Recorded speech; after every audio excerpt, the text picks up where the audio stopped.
Item of business is the Pledge of Allegiance. Please join me in saying the pledge. I pledge allegiance to the flag of the United States of America and to the republic for which it stands, one nation, under God, indivisible, with liberty and justice for all.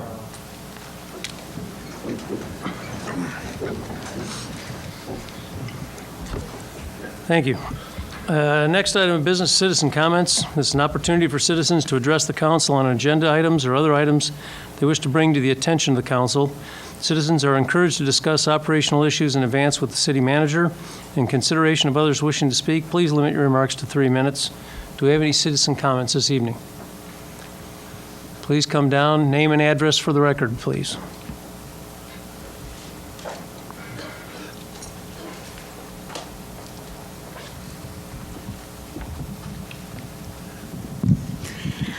Good evening. My name is Liz Chavez, 1521 15th Avenue in Lewiston.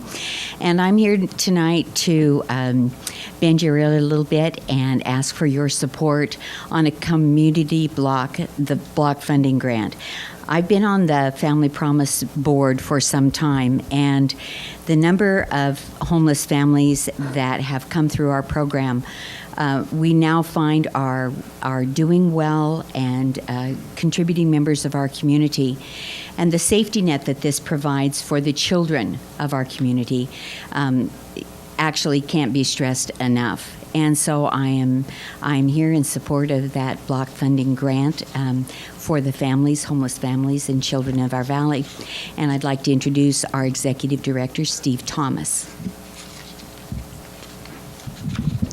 Thank you, Liz. Steve Thomas, 1638 25th Avenue here in Lewiston. As Liz mentioned, I'm the Executive Director of Family Promise, have been for the last 4 years. Family Promise has been working here in the Valley for the last 7 years, endeavoring to provide a solution for homeless families that will move them from the homeless population into permanent housing.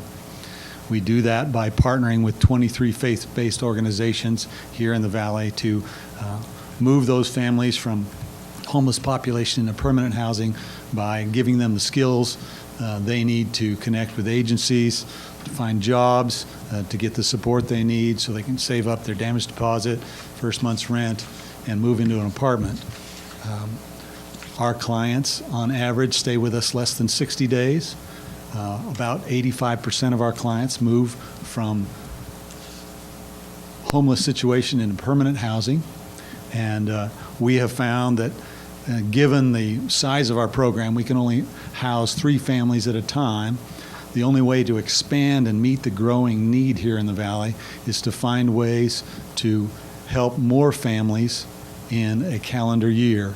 And that's why we would like to have this community development block grant help us purchase a duplex or fourplex so we can move families out quicker temporarily into our fourplex or duplex while they save up money for their damage deposit and first month's rent, and then they would move out of our duplex into a permanent place to live. We would rotate families through there. The other advantage of this space is it would allow us to stay connected with our families and continue their training and learning how to manage their budget, take care of the properties that they're renting, so they not only graduate with the resources they need to get in an apartment, but they have the skills to maintain that apartment and keep on renting and develop a great renter's history so they can keep affordable housing. Thanks for allowing me to share tonight. You bet. Thank you.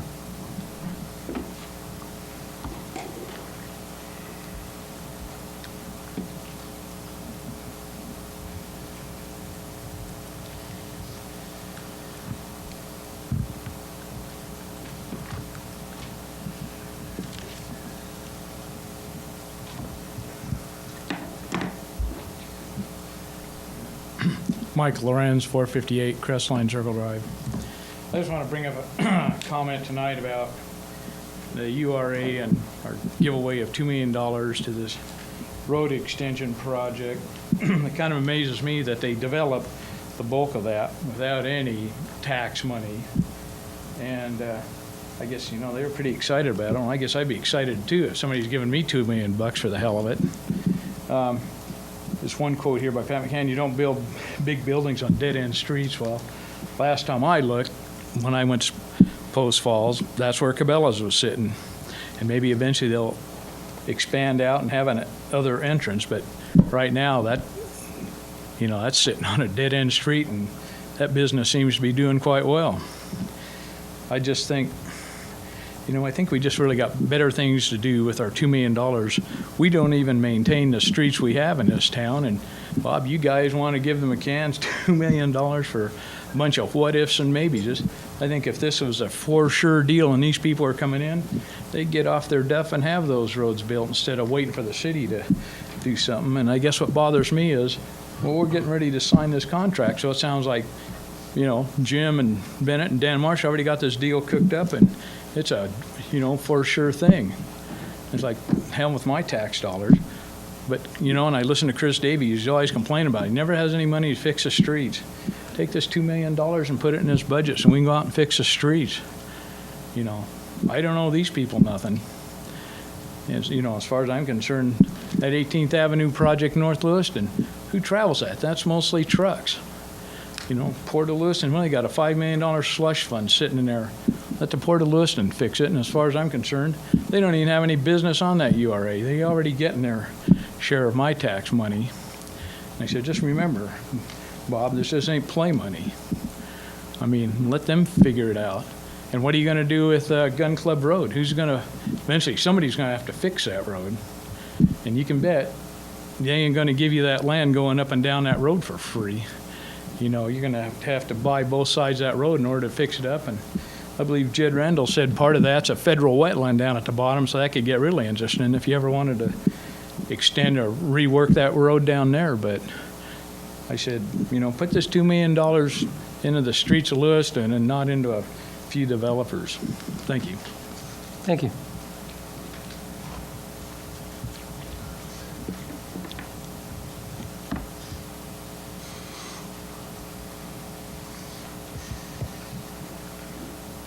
My name is Brooke Hallman. I live at 1805 Grell Avenue. I'm here on behalf of Jenny Taylor, who's the Executive Director of Habitat for Humanity, and I have a letter here that she prepared. Dear City Council members, Lewiston Clarkston Partners Habitat for Humanity has a long track record of building affordable housing for low-income families in the LC Valley. We have raised the funding, organized, trained community volunteers, and built houses for 31 local families. 24 of these are in Lewiston. According to the National Low-Income Housing Coalition's 2014 Out of Reach report, the fair market rent for a two-bedroom rental in Lewiston is $659. This is the amount a renter can pay without spending more than 30% of his or her gross income on housing. Many two-bedroom rentals in Lewiston cost much more than that. Housing costs are even higher for larger families. How can low-income individual family afford a decent place to live in our community? A person working 40 hours a week year-round would have to earn $12.67 an hour to afford $659 for rent and still have enough money for food, utilities, transportation, and other essentials. Or someone earning minimum wage would have to work 1.7 full-time jobs every month if they had no other source of income. Thousands of low-income families in Lewiston struggle to make ends meet. Stressing over which bills you can pay each month is not a healthy way to have to live year after year. The cost of a house built by Habitat for Humanity is low for two main reasons. First, we rely on thousands of hours of donated volunteer labor to build each house. Second, we charge no interest for our mortgages, so the homeowner only pays for the actual cost of land, infrastructure, and construction materials. This makes our homes affordable for families earning 30 to 60% of the median income in our area. Monthly payments for a Habitat for Humanity mortgage are less than rent. Home ownership is out of the question for many Lewiston residents.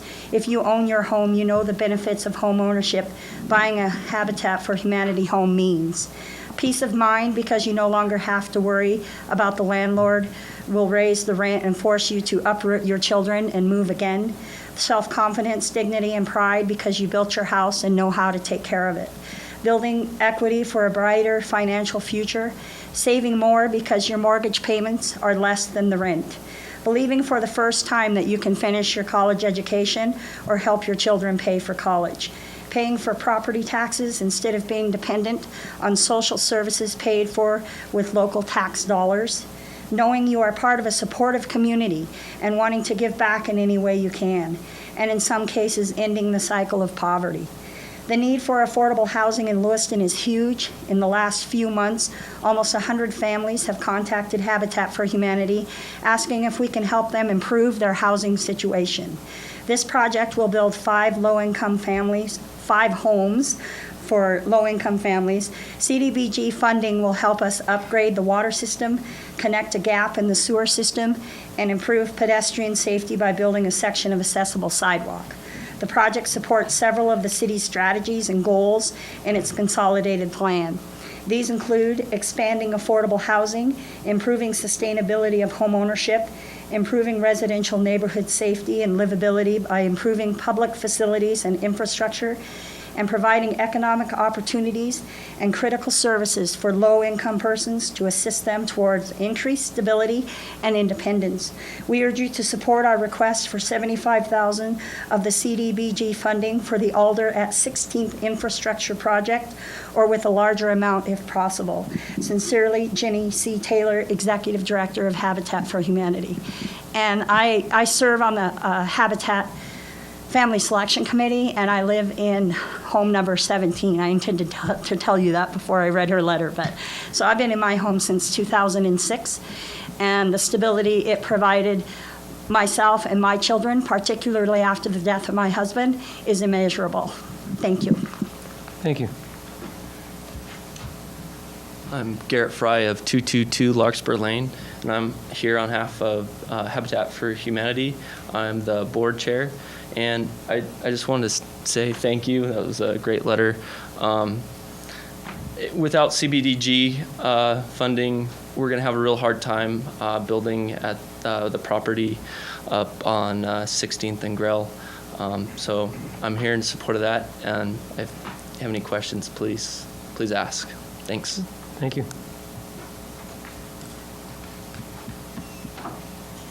Anybody else? Okay, seeing none, we'll move on to public hearings and presentations. First up is a presentation from beautiful downtown Lewiston. And I believe Michelle Woodhouse is going to give us a presentation.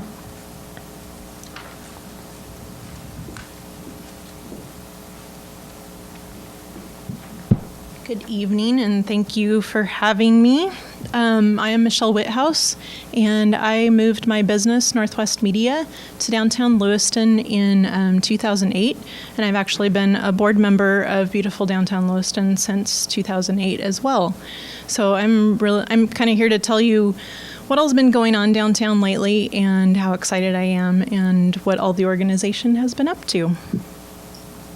Can you guys see the screen behind you? Councillors and mayor? Yep. Okay. So the organization, well, actually, I thought instead of just talking, I would show you what all we've been up to. But the organization's efforts involve recruiting new businesses, assisting existing businesses, attracting tourists and engaging tourists downtown, and improving the look and feel downtown so that people want to stay, linger, shop, and possibly even live downtown. So I don't know if you've seen some of the cool things that have been happening, but artists just painted the sign downtown for the shops at Penny Lane. We just had our first farmers market of the season and Sound Downtown. Happened Saturday, and it happens every Saturday through September. It's a great time for people to come downtown.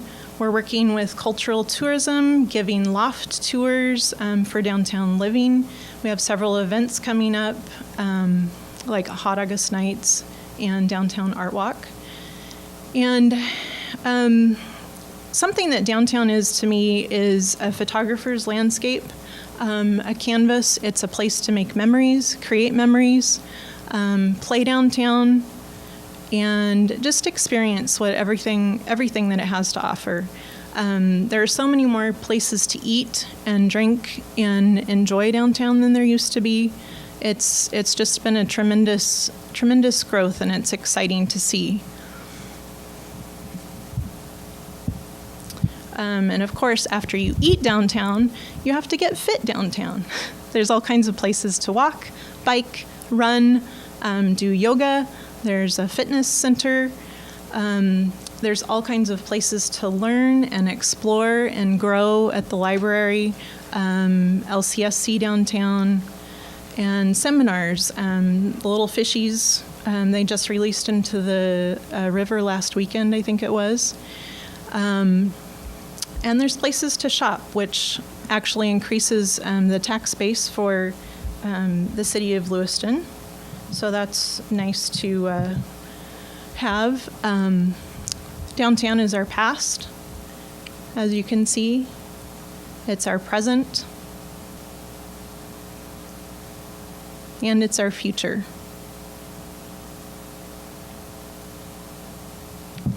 And in summary, your continued investment in beautiful downtown Lewiston helps us continue to create a climate of confidence downtown that benefits our entire community through reinvestment, job growth, and an increased tax base. As confidence increases, beautiful downtown Lewiston will be able to tackle more complex problems and even more ambitious projects. We're proud of our downtown and the contribution it makes to the city of Lewiston, and we hope you guys are too. Thank you, Michelle. Any questions for Michelle? Thanks. Thank you.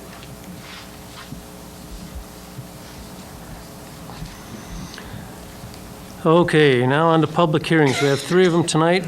The first one is public hearing ZA01-15, amending Lewiston City Code, Chapter 37, zoning, to replace a requirement that multifamily residential housing permitted by conditional use permit provide 1 recreational vehicle or boat parking space per 3 dwelling units, with an option that such parking and/or additional open space may be required as a condition of approval of the permit.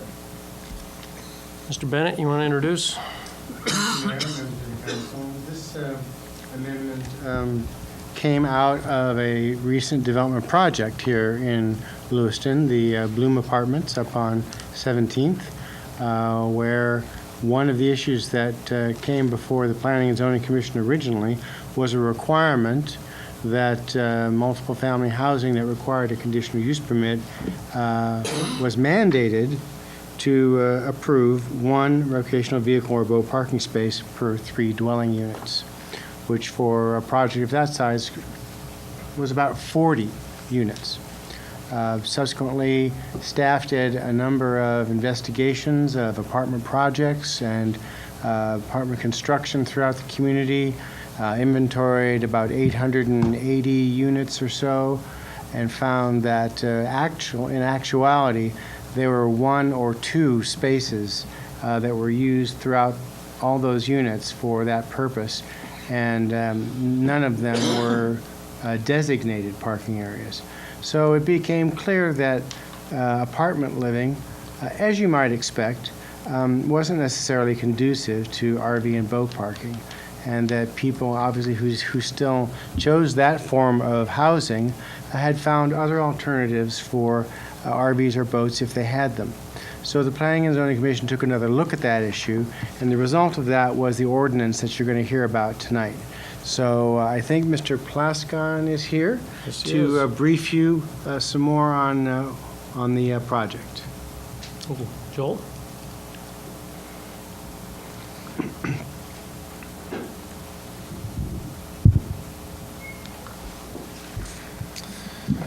Thank you, Mr. Bennett. Actually, you explained the situation pretty comprehensively. I don't have a lot more to add. After having gone through the recent lawsuit relative to that apartment complex project that Mr. Bennett described, the former city attorney drafted a code amendment proposal to amend the zoning code requirement, actually eliminate the requirement that apartments that go through the conditional use permit process provide one RV or boat parking space per apartment unit and replace it with an option that through the conditional use permit process, RV or boat parking may be required, or that if it was found to be more appropriate, open space may be required instead. And so, based on staff's inventory described by Mr. Bennett and review by the Planning and Zoning Commission at a public hearing that they held on April 22nd, they unanimously recommended that the City Council approve the code amendment that's in front of you tonight. Okay, and just to be clear, that requirement is not required on multifamily units that are permitted by right. That's correct. It's only something that's applied to apartment projects that go through the conditional use permit process. We researched that matter, reviewed the minutes from the public hearings that put the code amendment into place, or the code requirement for the RV boat parking, having found no substantive discussion about why it was being put into the code or why 1 per 3 dwelling units was chosen as the number. We actually viewed the audio tapes of both the Planning and Zoning Commission and the City Council hearings that put that code requirement into place, and again, found no substantive discussion as to why it was put into the code. It was part of a larger package of code amendments, all done at the same time, and this particular issue received no substantive discussion during the public hearing process. But it does not apply to apartments that are permitted by right, for example, in the R3 or the R4 zone. Okay? Okay. Well, thank you, Joel. Don't go too far. At this point, we'll go ahead and open this public hearing for testimony. Do we have anybody here that wishes to speak in favor or opposed to this amendment?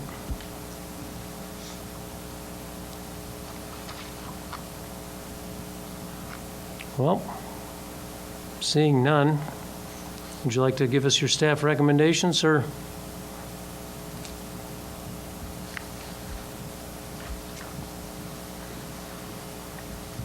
The recommendation is that the council approve the amendment as proposed to replace the requirement for RV and boat parking for apartments going through the conditional use permit process with an option that may be required, and that in lieu of that, open space may be required.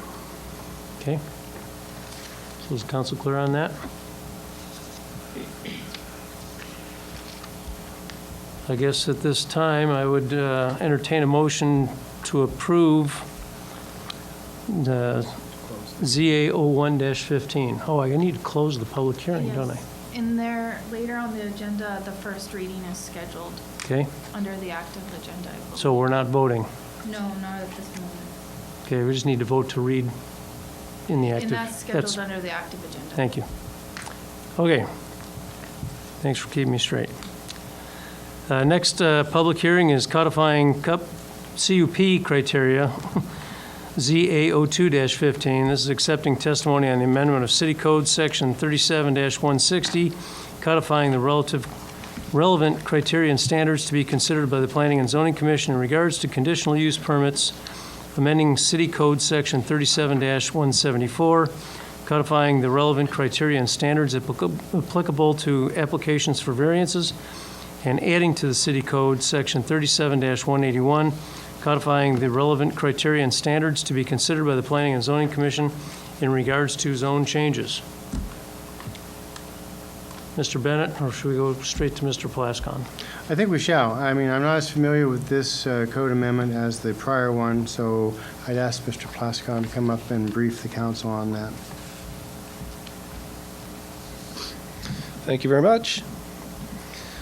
A couple of years ago, might have been 3 years ago now even, the Local Land Use Planning Act of the Idaho Code, Title 67, Chapter 65, was amended to require local jurisdictions having planning and land use authority to codify what's being termed relevant criteria and standards for their decision-making procedures on discretionary land use permit applications. The prior terminology was findings of fact and conclusions of law. The City of Lewiston has been operating in decision-making on these discretionary land use permit applications using criteria. However, they were not all actually adopted by ordinance into the Lewiston City Code. We had previously been using those criteria in the form of a worksheet that I'd provided to the Planning and Zoning Commission and in the City Council packets as well. And those worksheets listed the criteria and standards that were suggested to be used in the decision-making process, but they were not formally adopted into the City Code, which they are now required to be according to Idaho Code. So the proposal in front of you tonight on this matter is to put those criteria and standards into the zoning code, Chapter 37 of the Lewiston City Code.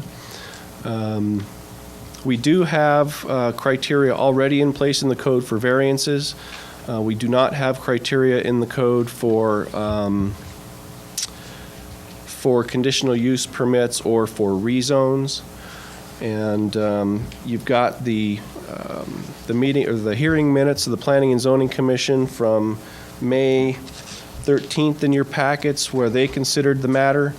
The proposal that was presented to them, they wanted to approve it, but they recommended that you approve it with a modification, and that has to do with the language on the variance criteria.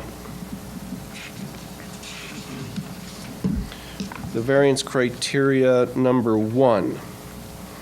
And you've got both versions in your packet. You've got the version that went to the Planning and Zoning Commission, and it's noted there, showing the language they recommend that remain in the code for that criteria number 1. And then you've got a clean version of that same proposal as prepared by the city attorney.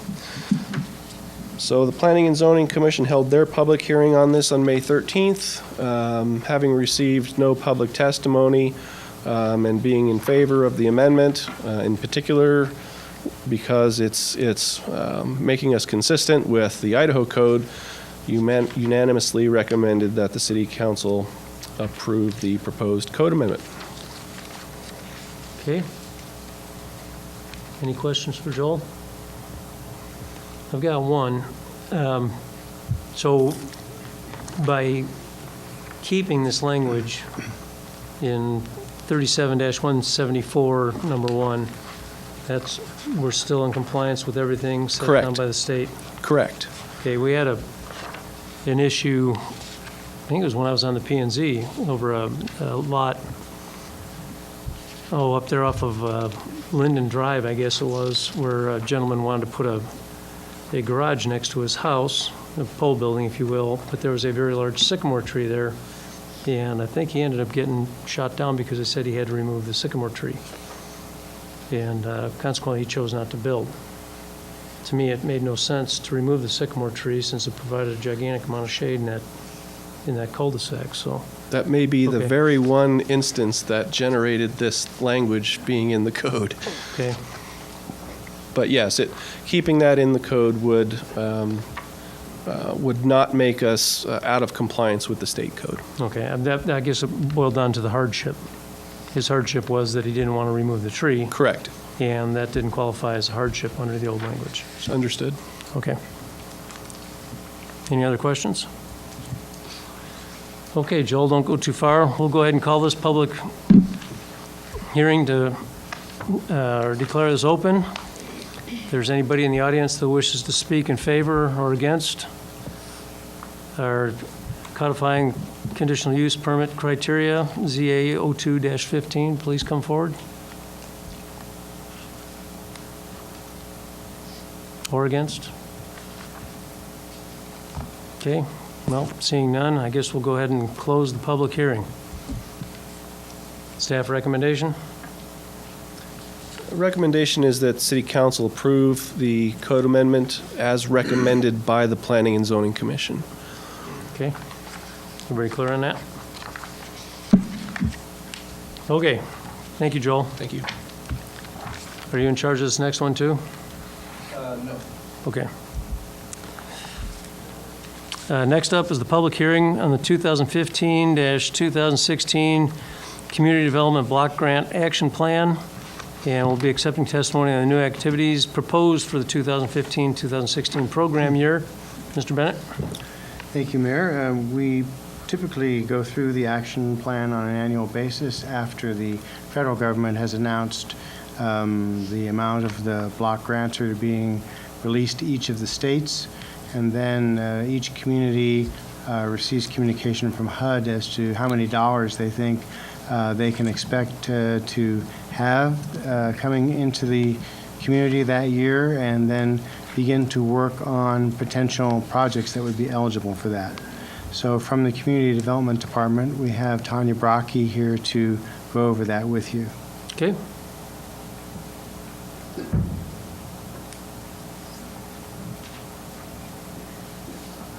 Thank you. I'm gonna put the PowerPoint up on the little overhead here.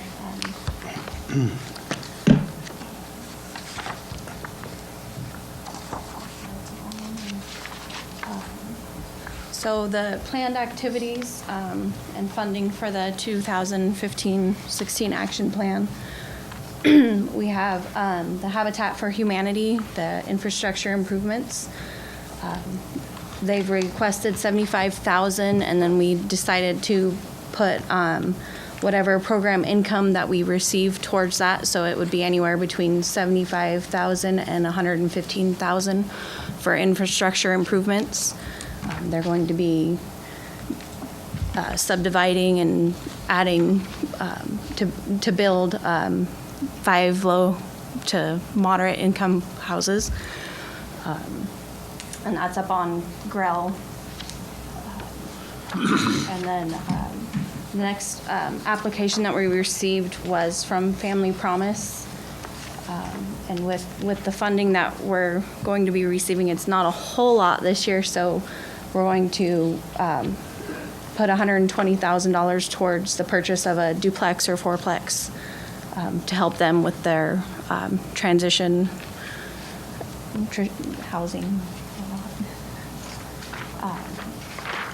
And then the other item is we have 2015 like administration, which is any notices that go to like the Tribune for the public to see, and just basic general administration. And then this is just a little breakdown of the funding. So we're getting a total of $195,985 this year, and then adding the up to $40,000 in program income, which would give us approximately $235,985 for the year. And accomplishments that we have for the 2014 year. The library ADA accessibility project, the bids came in quite a bit higher than what they had expected, so they are going to rebid or rescope the project. The Veterans Mentors Group, the program's been scoped and approved, and we're just waiting on more information so that we can write up the subrecipient agreement. And then Wedgewood Terrace, they're working on, or they applied for ADA accessibility funds, and their project has been approved, and we're also waiting for their breakdown of the budget so that we can get their subrecipient agreement done.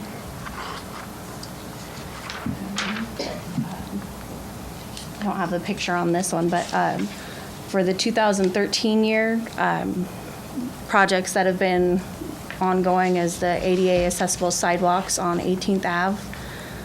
They're currently working on that, and they're on target and good to go. So the downtown commercial rehabilitation, that's a facade improvement for Ridingers, and we were just waiting for them to come back with design information.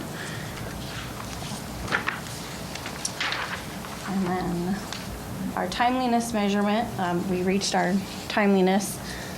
In order to maintain good standing with HUD, one of a grantee's requirements is to have an award balance of no more than 1.5 times the most recent award amount when checked by HUD on June 1st of each year. And our ratio was 1.23, so we met the timeliness for this year, or for the 2014 year. And then this is just a little breakdown of the open activities and funding.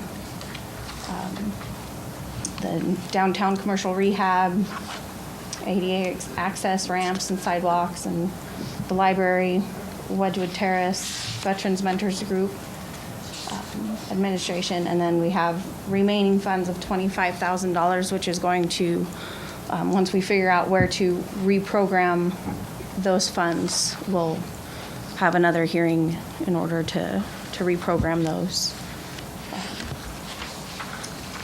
And last time, so our public comment period is going from May 18th to June 16th, and then the action plan will be submitted to HUD on June 17th.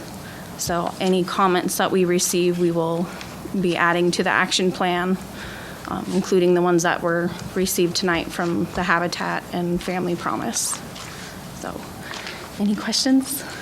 So you do have the comments that were made tonight? Yeah, Have you we'll be added into adding that? those to Okay. to the action plan. So, Any other questions? Okay, yes, Councilor Randall. On the $120,000 for Family Promise to build or purchase a duplex or fourplex, since this is, my understanding, since this community block grant is federal money, it's not under the same set of rules that the state of Idaho would have, in that we couldn't give that kind of money to faith-based organization. So fortunately, it's federal money, and it's under a different set of rules than us. So. Did you hear that? I heard, I don't specifically know what limitations HUD puts on the CDBG grant money, and I'm not familiar with the background of Family Promise, but we could certainly, Family Promise is a faith-based organization. okay. And the state of Idaho does not allow us to do. I know the state of Idaho, we would have trouble, but But I believe this Tanya, is do federal you know money. more so. about? I believe with I'd have to double check, but with faith-based organizations, as long as they offer it, like as like Salvation Army, they're kind of faith-based. As long as they don't Discriminate on the basis of religion. or as long as they allow it as an option, so they, like a prayer or something would be optional. They wouldn't mandate that people have to participate Well, in. yeah, we went through this with the Salvation Army. Salvation Army remodel up there. Same thing, nobody's required to participate in any services or any of that kind of stuff Right, when they use the facility. that would make sense. So, okay. Okay, yes. We have the director of Family Promise here. Could we get clarification on that, if it actually is, your When- corporate mandate is faith-based? When we open the public hearing, Oh, how's that? I jumped the gun.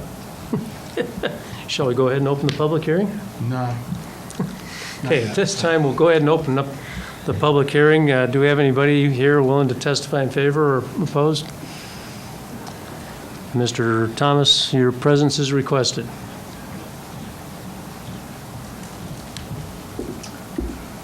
Just for clarification, Family Promise is not a faith-based organization. We partner faith-based organizations together to provide a solution for homeless families. So we already receive funding from HUD. We have a continuum of care grant from them, and we're able to do that because the faith-based organizations that we work with provide lodging and meals for our program, but they're just a part of our program. And there's no requirements as far as faith involvement or anything like that for any of our clients. The churches just provide a place for the families to sleep, and they provide all their meals. Okay. Thank you, sir. Anybody else?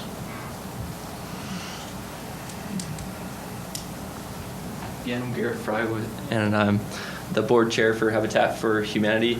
And I think you explained that really well. We're also a non-for-profit, Christian-based organization, but we also don't have any, I mean, that's just who we are. We don't discriminate or anything like that. And I just wanted to, these funds are really important to our organization, and I'm most definitely for these funds, and I would appreciate you funding the CBDG grants. They go a long ways, and we make sure they go a long way. So thank you. Okay, thanks, Kurt. Anybody else? Okay, we'll go ahead and close the public hearing. What action do we need to take since the public comment period is still open? Well, the public hearing can be closed, but the public comment period runs through June 18th. Okay. Correct. But, so we don't have to take any action this evening, or? No, I would think no action until the public comment period's closed. I believe we can take public action, but I can't send anything in. I can't send it in until the After. public comment period closes. Okay. Yes, Councillor Daniel. Would that make a lot of sense to do? We're going to approve it, but then public comments basically don't matter because we've already approved it at that point. Well, that's why I was asking if yeah. we needed to take any action tonight, Okay. because that period's still open, so I'm assuming we're not going to take any action on this tonight. I guess my recommendation would be wait till the public Yeah. comment period is closed so that you have the public's input. Okay, And put it maybe on their June 22nd, I believe, is the next city council, so that's just a few days after. That would miss our deadline to turn it in. Oh, when is We your, have to have it in by June 17th. Special So meeting. that's why we had the hearing. so do we need to have a special meeting, or? you have to have it in before the public comment period is over? No, the public comment period ends on the 16th. Oh, the 16th? And then we will be sending the action plan in on the 17th. Okay, I wasn't aware of the deadlines. The council could either then take action tonight or schedule a special meeting to consider it. But you would have to do it pretty much June 16th or early on the 17th. Well, I don't know that we've ever done that before. I don't recall either. Let me use an analogy of our transportation, like the STIP, for example, or a federally funded transportation project. Oftentimes, the public comment period extends for a long period of time. And typically, the approval for the project or projects will come before the decision makers before that period's up. Well, all that happens is that the recommendation of the governing body goes in along with any comments that are received, Okay. After that time, and then they're evaluated by the federal government. Okay, yeah, so by offering our consent, then that gets put into basically the public record, if you will, for public comments. Yes, sir. I guess I'd be more comfortable just having a special meeting on the 16th. I mean, I support this. I don't, it's going to pass. I just would feel more comfortable if we allowed the public comments to go through before we vote on it. But Mr. Mayor? Yes. I Pro Tem. agree with that statement. I think it doesn't make sense for us to vote on something before we hear all the comments. I'm in support of it at this point, but if there was a comment that changed my mind, I'd like to hear that comment rather than approve it without hearing all the comments. Okay, well, I guess I would offer up, Councilor Maldonado. Well, I don't even know if it's on our agenda to take any action. I mean, we have a public hearing, but we don't have any item under our active agenda to vote on this, so I don't even think we could vote on it tonight. I'm not the city attorney. Well, I had the same question because it was only noticed as a public hearing. I don't know if you typically take action even if it's only noticed as a public hearing. We have in the past. Okay. Yeah. Yeah, okay. And I was about to say, I think in the past we had. I guess I would just look at it as what we decide. If we decide, yes, we like this idea, it just becomes part of the public record. We're not saying, yeah, we're going to go do this because it still has to go in for review. So if I'm missing something here, it just gets added in with everybody else's public comments. And if at such point in time, Tanya sends out all the public comments that she's gotten collected and we have to have a special meeting, then maybe that's an appropriate time to sit down and meet. Yes? Mr. Mayor and City Council, I would just also note that it was noticed for public hearing tonight. So that did provide notice for the public to come and make comments here before the City Council. Just another thing to keep in mind when you're deciding if you want to vote tonight or on the 16th. Councilor Blakey. I'm very comfortable voting tonight. I am too. Me too. As well. But like I said, if we get, and Tanya has all our email addresses, if we get some negative comments on this thing towards the end of the public comment period, then at that time, I don't think it's going to be too hard to pull together a special meeting on the 16th. Yes, So sir. this type of thing, we can revisit it then? So on the 16th if we wanted to? If we have to. If we have to, all right, I'll go ahead and support it, but could I request that any additional comments be sent to me? Yeah, if you receive any further comments between now and the 16th, we would, Okay. okay. Everybody okay with that? Okay. So we should take a vote then? Yes. All those in favor of the 2015? Well, we need a motion Oh, to. I guess I'd entertain a motion So moved. to approve the 2015-16 plan. Motion's been made and seconded. Is there further discussion? All those in favor say aye. Aye. Opposed? Motion carries 7-0. Thank you, everybody. Okay, next up, consent agenda. Entertain a motion to, we have a correction here under item G. Vouchers payable, we're going to remove a voucher to LCSC in the amount of $2881.00. We'll move that to active agenda item H.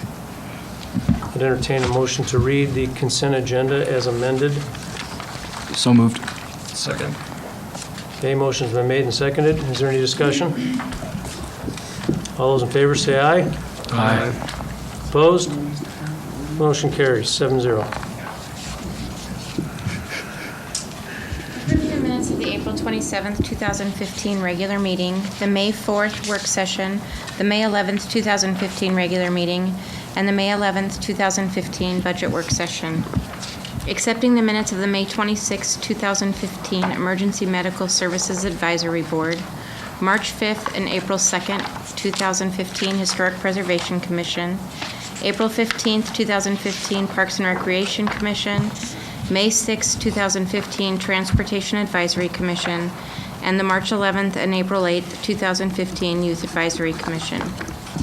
Approving Resolution 2015-36 by title only. A resolution authorizing the destruction of miscellaneous ambulance records for fiscal years 2002 through 2006 and providing an effective date. Approving Resolution 2015-37 by title only. A sole source resolution declaring Spillman Technologies Incorporated as the only vendor of maintenance services for Spillman software. Approving the final plat for the Bar XL Edition, a two-lot subdivision located in the 3500 block of 22nd Street in the East Orchards. Approving an administrative plat for the McAllister and Bruin Edition, a two-lot subdivision located at 2228 Burrell Avenue in the East Orchards. And approving the vouchers payable dated April 24th, 2015 through May 7th, 2015 in the amount of $1,235,385.47 and May 8th through May 21st, 2015 in the amount of $1,583,397.31. Okay, councilors, the consent agenda has been read. I'll entertain a motion to approve the consent agenda as read. Second. Motion's been made and seconded. Any discussion? All those in favor say aye. Aye. Opposed? Motion carries 7-0. Okay, moving on to our active agenda. First reading of Ordinance 4630.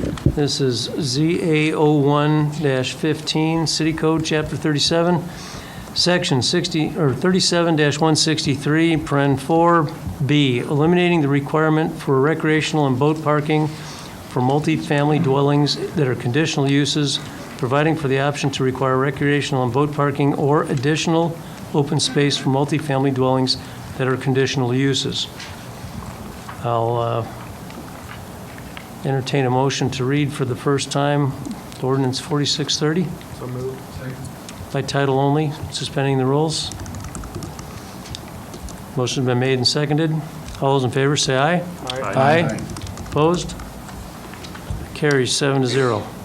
Approving the first reading of Ordinance 4630 by title only, an ordinance of the Lewiston City Code, Chapter 37, Section 37-163, Paren 4B, eliminating the requirement for recreational and boat parking for multifamily dwellings that are conditional uses, providing for the option to require recreational and boat parking or additional open space for multifamily dwellings that are conditional uses, and providing an effective date. Okay, councilors, Ordinance 4630 has been read for the first time.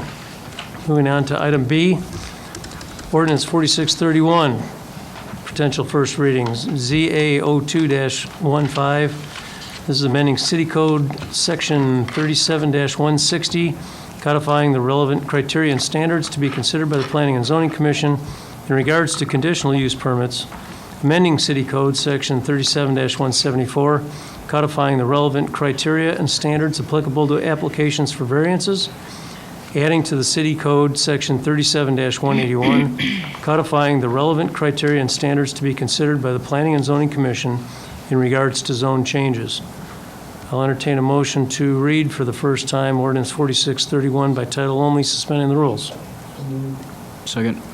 Motion's been made and seconded. Is there any discussion? All those in favor say aye. Aye. Opposed? Motion carries 7-0. Approving the first reading of Ordinance 4631 by title only, an ordinance of the City of Lewiston amending Lewiston City Code, Section 37-160, codifying the relevant criteria and standards to be considered by the Planning and Zoning Commission in regards to conditional use permits, amending Lewiston City Code, Section 37-174, codifying the relevant criteria and standards applicable to applications for variances, adding to the Lewiston City Code, Section 37-181, codifying the relevant criteria and standards to be considered by the Planning and Zoning Commission in regards to zone changes, and providing an effective date. Okay. Ordinance 4631 has been read for the first time. Moving on to Ordinance 4632, possible second reading.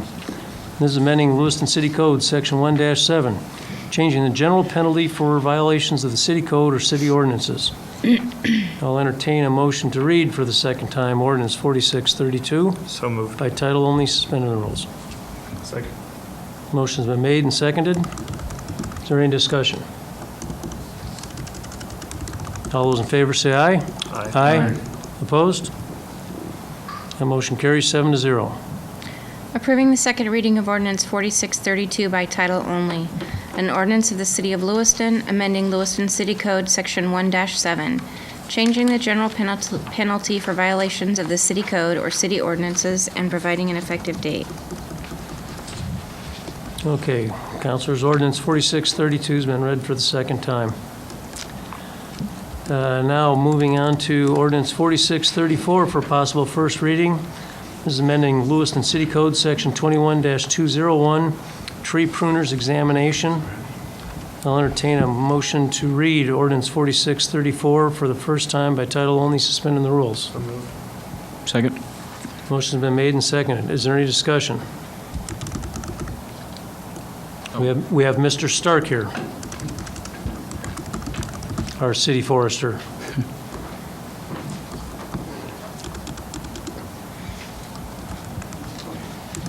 Maybe a brief history, Riley?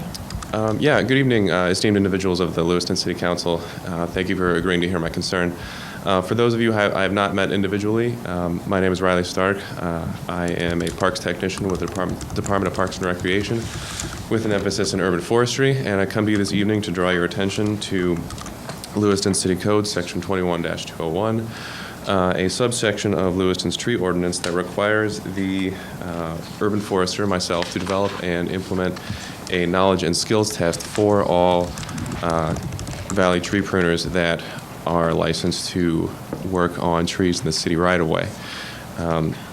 The idea behind this was to create a barrier to entry to create a higher standard of tree care for trees in the city right-of-way. And this requirement was developed in the nascent era of Lewiston's urban forestry program and has been implemented inconsistently at best. So what I am proposing tonight is to require, in lieu of a test developed by myself, a requirement for a professional organization, their International Society of Arboriculture certified arborist qualification for all tree pruners licensed to work on trees in the city right-of-way. It is my firm belief that this professional standard, which has become an industry standard, will be helpful in creating a consistent way to demonstrate skills by area tree pruners and increase the standard of care for the most visible trees in our community. I have done a little research and found that in a recent survey, 18% of communities with the tree ordinance have this same requirement, including the city of Boise. When I discussed this with the urban forester for the city of Boise, he said that this ISA certified arborist exam has been a really effective way of requiring all tree pruners in the area to maintain a certain level of professional standard and with minimal effort on behalf of his department. And it's consistently been implemented in the city of Boise for over 20 years. And it's across the board. Many other municipalities across the country have found this to be the case.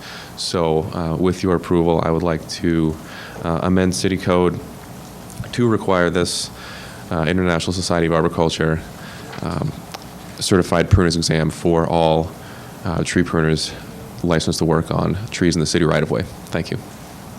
Okay, don't go anywhere. Councilor Randall. Question I have is, are there preparatory materials leading up to taking this exam available online? There are there are study guides available. I'm unaware of any that are available for free online. I keep a couple extras at my office, and I have lent those out to people that are interested in taking the exam. And also, I've given several free classes at the community center for people interested in taking the ISA exam, and I'm willing to continue to do so in the future. Councilor Daniel. Is there a cost to actually take the exam? There is a cost. It's not insurmountable. It's, I think, $125 plus membership in the Pacific Northwest chapter, which is an additional optional cost. But it's not too high a barrier of entry into the market. Councilor Blakey. I can understand where the owner of the business may need to be licensed, but I'm not sure I understand why all the employees, it says all employees who would be involved with, back there on the second page, license all employees actually engaged in tree pruning. I'm not sure what the definition of all employees actively involved with tree pruning. Someone who loads the feeder, the chipper, is still actively involved with the tree pruning process. I wonder if we might want to discuss, should this be directed to the owner of the business or the on-site supervisor who would be instructing other people. Some of these folks are entry-level jobs, and $125 certification is $125 certification. And where they're just taking orders from somebody who points up and says, get that limb, and that limb. I could sure understand where somebody on site needs to be certified, but I'm not sure all need to be certified. Certainly, and you make a good point. I've thought this over quite a bit, and if that's a concern of the council, we can certainly work to change the language a little bit. The idea is that anybody making a cut on a tree in the city right away, anybody physically putting a saw to a limb should know the proper pruning techniques so that improper cuts aren't made, and that would effectively improve the aesthetics of the trees in the city right away. But you're right, the people on the ground that are, say, feeding the chipper or managing equipment, they don't necessarily need to have this qualification, but those making the actual cuts, I believe, should. Well, yeah. Yes. That kind of leads me into my next question then. So the guy who climbs a tree makes the wrong cut. Who's responsible then? Him? I mean, will Alan Johnson have him arrested for something, or is it the owner of the business who could end up being in trouble? Who's ultimately who's responsible for that bad cut? So anytime that a tree is going to be pruned in the city right of way, they need to first come get a permit from me so that I can have some kind of input into the process and to make sure that they're qualified and they know what ought to be done. And that kind of opens up the conversation. And if I go and review that permit and find that improper cuts have been made, then I can use that as an opportunity to engage the tree pruning company in perhaps a little bit of a mutually beneficial dialogue that would prevent future cuts of that sort from being made again. And nothing in the code prevents me from me physically from going and correcting that cut. So the owner who you're holding responsible? It's the owner of the company, you mean? Yeah. Effectively, yeah. I have a list of their contact information. I'd be contacting them directly. And with the bigger outfits, there could be a number of people involved in making the cuts on the tree. And if they were all signed off by the International Society of Arboriculture, it'd be increasingly unlikely that we'd run into a scenario such as that. Mr. Mayor? Yes. With the current examination, is there a fee for that?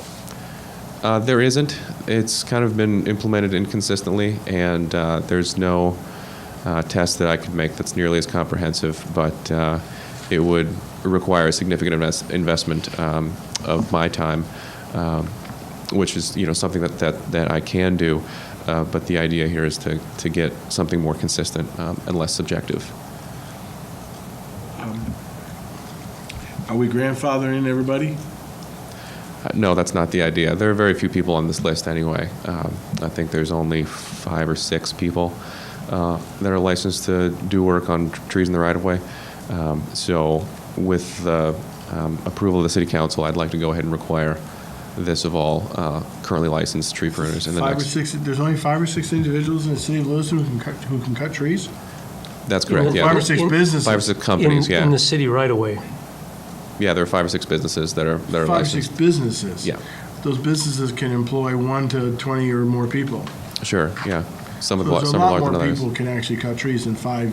You're saying initially you led me to believe there's only 5 individuals who can cut trees. Most of the tree care companies in the area are rather small, and they're kind of owner-operator ran with maybe a couple guys on the ground. And I'd like them to be certified with the International Society of Arboriculture. But the larger outfits, as long as they have people that are certified with ISA making the actual cuts, I think that would be a step in the right direction to improve the quality of tree work here in the city. I just know from my past career on rental, we had a very large presence with Husqvarna and chainsaws. And I know Steve Swanson that owns John's, which is a still dealer in town, that both those companies offer all sorts of training to, the customers. And you know who the customers are because they're the ones that are buying the saws all the time. So And they're quite, and, you know, their testing and stuff like that, I think, passes all the kind of muster. But my understanding was that we didn't allow people to cut in the right-of-way unless they were certified. Is that not the case? On small-scale projects, homeowners can do their own. There's nothing in their own work. There's nothing in the code that prevents that. I'm talking about the commercial operators that we currently have that we allow to bid jobs for the city. Yeah, there are two levels of licensure that the city offers. One is the higher level, which allows them to work on trees in the city right away, and then there are others for smaller companies and landscape contractors and things like this that restrict them to working on private property only. Okay. But is that, excuse me, Mike. Councilor Collins. Do we have any current city employees other than yourself that are cutting trees that are not licensed? Well, it's not really necessary for city employees to have a license to work on trees. You mean are they certified by ISA? Yeah, that would be my question. I would expect that our city employees would be required to have the same. I am. I do most of the tree work in our parks and often on our rights-of-way. My predecessor, Phil Shin, was also ISA certified. But beyond that, I'm unaware of anybody else working for the city that is certified by International Society of Arboriculture. Will you then be recommending that some city employees get that certification?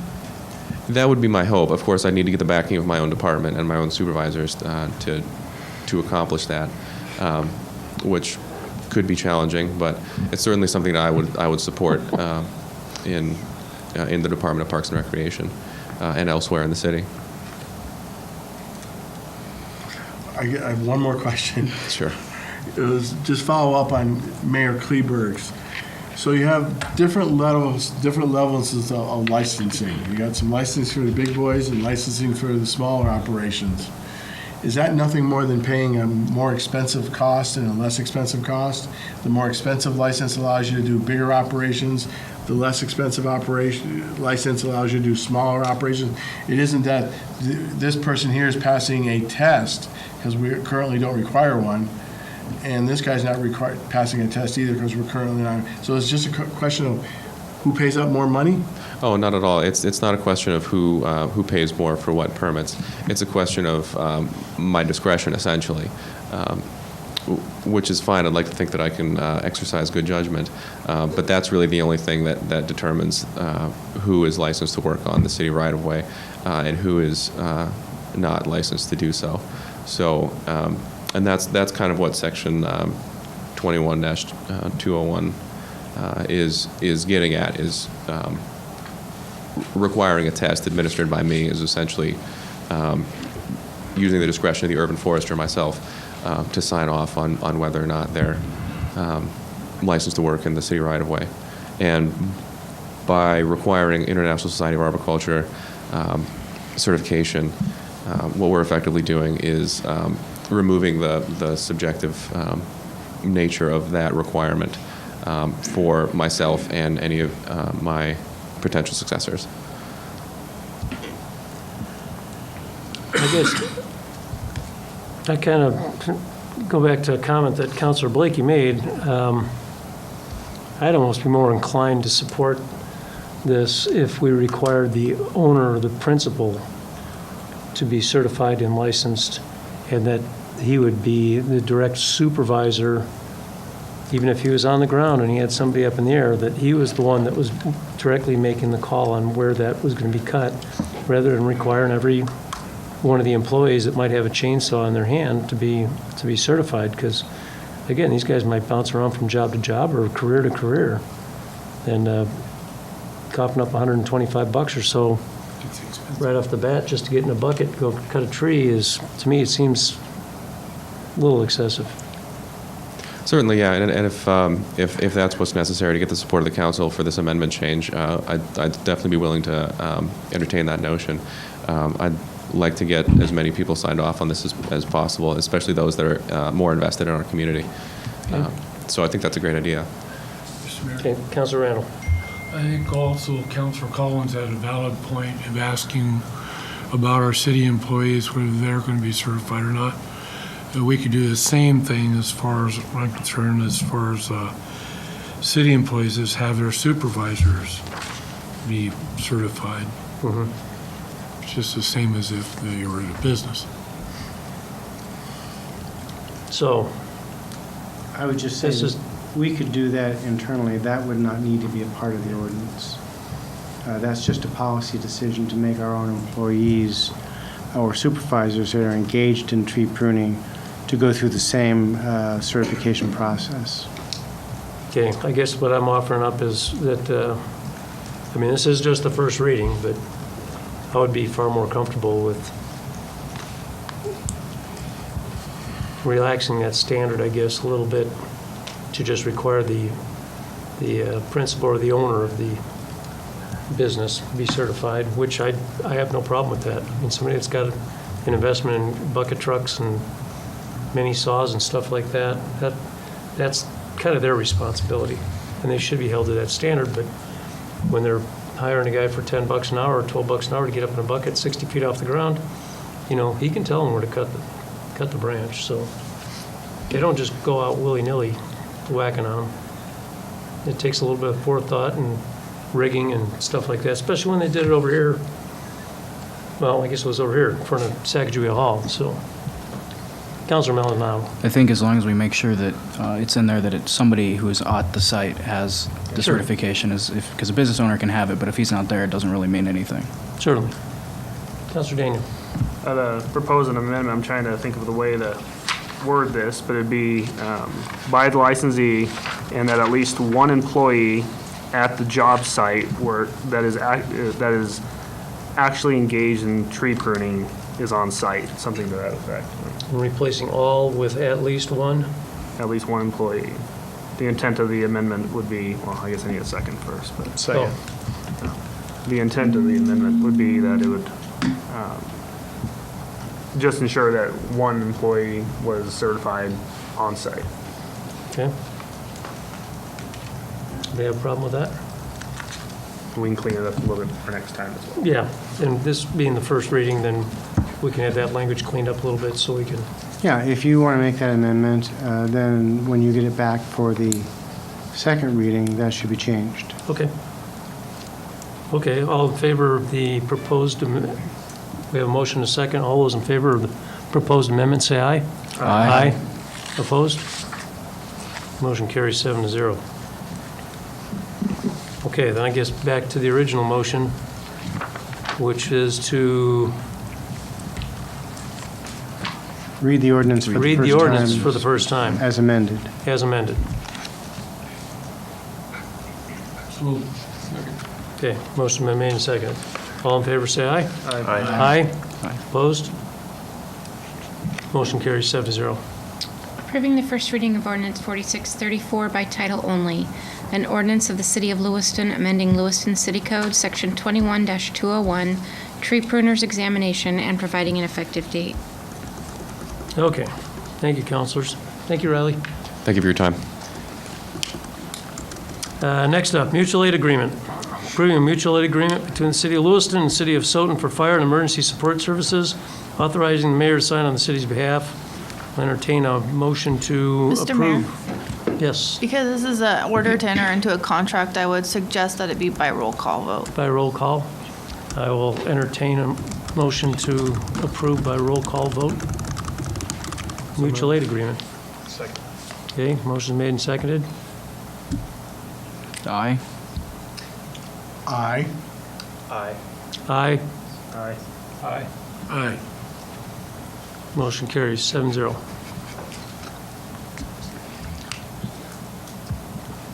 Chief, do you have anything? Is he here? No, nothing to add? Okay. Okay, next up, vouchers payable to Albertsons from 4/24/15 through 5/7/15, in the amount of $36.56, and 5/8/15 through 5/21/15, in the amount of $96.18. I'll entertain a motion to approve vouchers payable to Albertsons with Councillor Daniel abstaining. So moved. Second. Motion's been made and seconded. Is there any discussion? All those in favor say aye. Aye. Opposed? Motion carries 6-0 to 1. Item G, vouchers payable to Pathologist Regional Lab from 5/8/15 through 5/21/15 in the amount of $35.80. I'll entertain a motion to approve vouchers payable with Pro Tem Johnson abstaining. Second. Motion's been made and seconded. Is there any discussion? All those in favor say aye. Aye. Aye. Aye. Opposed? That carries 6-0 to 1. And last but not least, item H, vouchers payable to LCSC in the amount of $2,881, no cents. I'll entertain a motion to approve LCSC vouchers payable with Councillor Collins abstaining. So moved. Second. Motion's been made and seconded. Is there any discussion? All those in favor say aye. Aye. Aye. Opposed? That carries 6-0 to 1. Well, that concludes our active agenda. Move on to unfinished and new business. City Councilor comments. Do we have any Councilor comments this evening?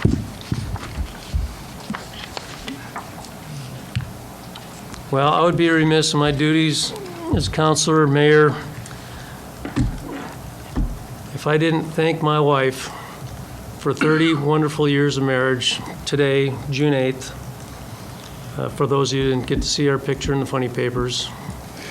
Had a nice party this weekend, and I can't thank her enough. Without her support and friendship and input, I wouldn't be here this evening. So she's been great. She's been my rock. And that's all I got. Anybody else? Mr. Bennett? Well, we do have an Urban Renewal Agency meeting, I believe, coming up. Is that not correct, Councillor? I figured the public had heard enough of me tonight, so I was being quiet. Yes, there is an urban renewal meeting tomorrow at 12 o'clock.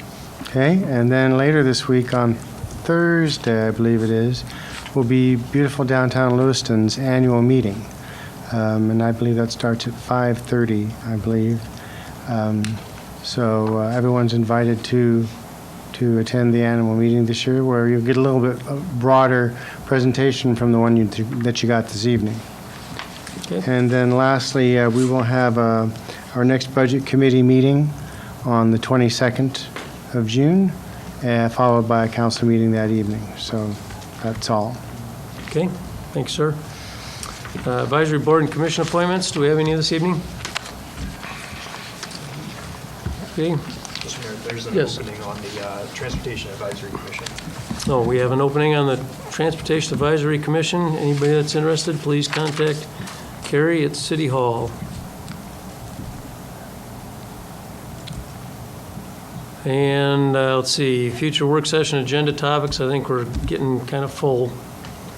We have 5 or so for our next work session on the 6th of July, 5 or 6. Okay. Okay, with that, I'll entertain a motion by roll call vote to go into executive session, RE, records exempt from disclosure, for Idaho Code, Section 67-2345, paren 1, paren D. So moved. Second. Aye. Aye. Aye. Aye. Aye. Aye. Aye. Aye. Okay, motion carries 7-0. We will take a 3-minute break. Thank you, everybody.